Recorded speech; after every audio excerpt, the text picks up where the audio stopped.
আসসালামু আলাইকুম, সবাই কি অবস্থা, কেমন আছেন?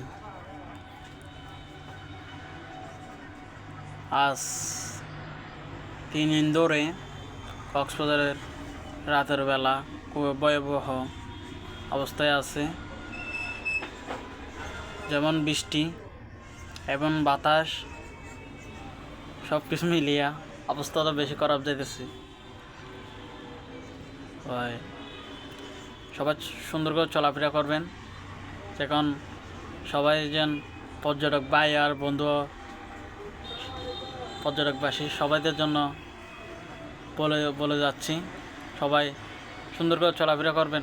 কারণ এখন যেভাবে রাতের বেলা বৃষ্টির আশঙ্কা দেখা যাইতেছে, অবস্থা খুব ভালো না। সবাই ভয়াবহ হতে আছে কক্সবাজার।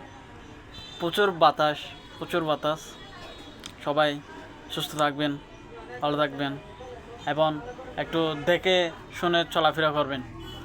কক্সবাজারটা হচ্ছে এমন, রাতের বেলায় সুগন্ধা বিচ আছে, লাবণী বিচ আছে। চা বাগানের মধ্যে ঢুকবেন না, আপনারা সবাই চা বাগানের মধ্যে ঢুকবেন না। চা বাগানের মধ্যে সব কিছু চলা হচ্ছে চা বাগানে। আপনি চা বাগানে যদি একলা যদি ঢোকেন, আপনাকে চিন্তাকারী করবে। সেজন্য বলতেছি ভাই বন্ধু সবাইকে বলতেছি, চা বাগানে ঢুকবেন না, রাতের বেলায় চা বাগানে ঢুকবেন না। এমনি সুগন্ধা বরাবর সোজা যাইয়া কয়েকজন ঘুরে চলে আসবেন, সমস্যা নেই। একটু সাইজতে চলাফেরা করবেন। ঠিক আছে, আল্লাহ হাফেজ। সবাই দোয়া করবেন।